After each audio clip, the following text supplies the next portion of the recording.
making 5,000, you find yourself making 4,000. Anybody want to take a stab at what this number's going to look like? Oh yeah, somebody jumped the gun. They're like, I know what he's going to ask next. I'm so predictable.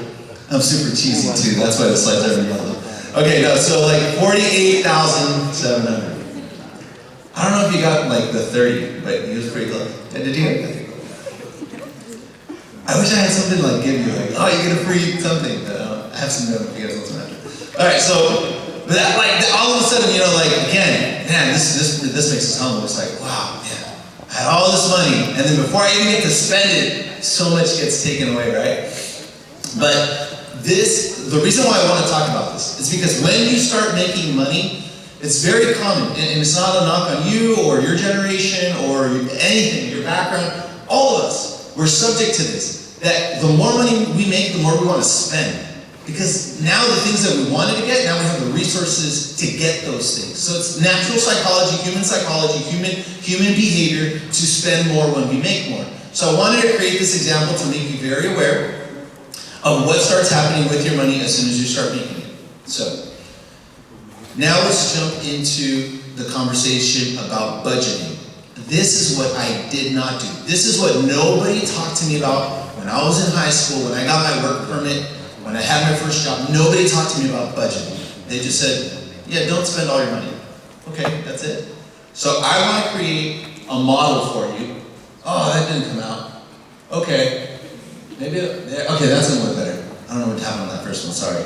I'm so technologically bad. I don't know what the word for that is.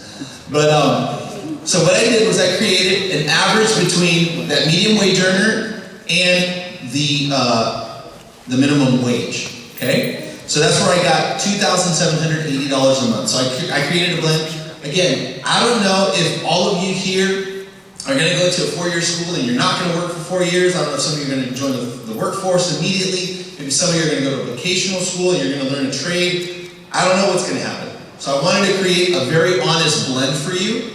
So that way, you know, I'm not kind of like giving unrealistic expectations. So taking that into consideration, before I jump into this, you see that slide up there, the little logo at the top? That Mint app, I want all of you to download that app. I don't work for them, so I'm endorsing them very freely, but they are a company that I really believe in. The app's called Mint. They're backed by the company Intuit. Intuit, if you've heard of TurboTax, we've been seeing a lot of commercials by TurboTax recently.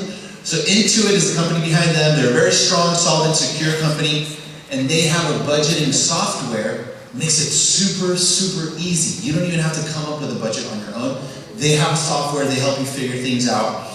So, and I'm going to explain long-term savings and savings. I'm going to explain that in a second, but let me just kind of run through this scenario for you. So, if I'm making $2,780 after taxes, that's what I have to work with a month, and I put away I'm going to put away $250 towards my long-term saving. I'll explain what that means in a moment, but just follow with me for now. I'm also going to put money away for a more immediate savings. I'm going to put $170 there. Now, Red, this one is really weird. I was super fortunate that I had the best roommates growing, in my early 20s. Mom and Dad, shout out. And they didn't charge me for it. They're the best roommates. You know what? When I was 17 and I was wearing my banana suit and I was at Pierce College and I was like, oh man, I'm set. I'm about to move out. I'm making all this money, $6.50 an hour. I'm crushing, right? And I'm going to get out of here soon. And then you turn 18, I turned 18. And I was like, oh man, I don't want to leave. Like, this food is so good. You start like appreciating, man, my mom's tortillas are the best. But when you start like making money and you start buying and paying for things and you run out of money, you start appreciating things a lot more. So I got to stay rent-free until I was old. Last year? No. I got to stay rent-free until I got married, which is about 26. And that, for me, that was awesome. And again, in Mexican culture, you can stay there until till your parents pass away, and then you just move into their room, But thank God that didn't happen. Thank God I got married, and I have a house. So I digress. So I don't know what your rent situation is going to look like, but if you want to live in Santa Monica, last year, Santa Monica became it actually became the most expensive place to rent an apartment in the country. And that takes, again, it takes that whole span, right? I know some of you guys are like, no, there's some really cheap apartments. Yeah, I have a buddy that was renting an apartment on Santa Monica Boulevard, but it was a little tiny brick apartment. I mean, you walked in and you were already at the end of the apartment as soon as you took like 2 steps in. And he was renting it for like $900. So yeah, I get it. But if you rent an apartment in Santa Monica and you have a roommate and whatever, maybe it comes out to $1,000. So again, I'm just gonna put that up there. Your housing situation, if you're lucky like I was, that could be $0. Cell phone, $60. Now I know you're like, oh no, but now you gotta lease your phone. That's like the weirdest thing to me that you gotta lease a phone. That's crazy. You're leasing something that in 12 months is like old. I don't know. Anyways, but I'm subject to it too. So I just put $60 because that's what the cell phone plan costs, not including that lease. Transportation, yes. Oh my God, wait, like to lease it? Okay, so this is like the super weird thing where like now instead of buying the phone that costs, like I think the iPhone costs $1,000, right? Mm-hmm. Give or take? Yep. So now you can pay for a low price of $30 a month, you can have an iPhone and you don't have to pay $1,000, but you'll always have a phone payment.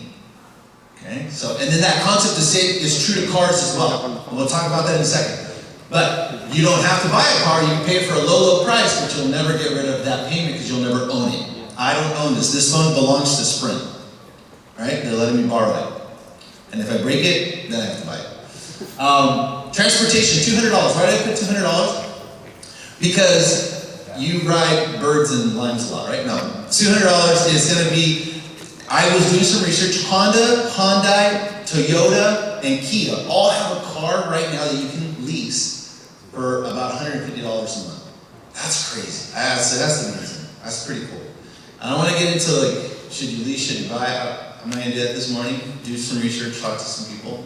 But that's why I put $200 up there. Gas. Cars are way more gas efficient, and hopefully you go to school or you work nearby where you live. So I'm just going to put $125 up there. Car insurance. Oh man, I love car insurance so much. Guys, it will not lower until we're 25. That's just what happens. You gotta live with it. So it's gonna be pretty expensive. Car insurance is pretty expensive, but you gotta have it whether it's under your parents. Even if it's under your parents, you're an unexperienced driver, so it's still gonna be pretty expensive. So whatever, we have to deal with it. Groceries, $500. You're like, man, that's the largest thing outside of rent. $500 is nothing for groceries. I mean, I used to love Honey Nut Cheerios. Now I love Safeway Tostios. You can't tell the difference if you close. As soon as you close your eyes, as soon as those little goodness hit your mouth, you can't tell the difference. I used to love Kraft macaroni and cheese. Now I love Springfield Yellow, whatever it's called, you know. I think it's still cheese. I don't know. But you gotta like make that money stretch. You gotta figure out how that money's gonna stretch. And $500 does not go a long way. I gotta go to Costco tonight. My wife texted me this morning, hey, tonight we gotta go to Costco. I was like, ooh, I was scared. I was like nervous, you know? That's gonna be a lot of money. Now, we're gonna talk about two things that are called discretionary. This is called discretionary because you can spend on these categories at your discretion. You don't have to buy clothes every month. Some of you guys might say, no, I have to buy clothes every month. And this is going to sound crazy. I can't believe, I was thinking about it this morning. I was like, should I say it? Should I not say it? I'm going to say it. It's going to make me sound really old. I have a shirt and a sweater that's older than the majority of the people in this room. And I wore it last Saturday. And I got like a lot of compliments because it's vintage, right? So like the older it is, but like, yeah, it was like super cool Lacoste sweater. I wasn't a brand suit, but it was going to match the suit things. I digress. So, clothes. I put $150 because Vans are expensive, you know, Levi's are expensive, right? So $150 you can see how you can spend that easily, but it's discretionary. And I'm going to talk about some tips of what that means. Entertainment. You got to put entertainment in your budget. If you don't include entertainment in your budget, you're going to be too strict. And then what ends up happening is we don't plan for the things we want to do, and then we start getting into a lot of trouble. So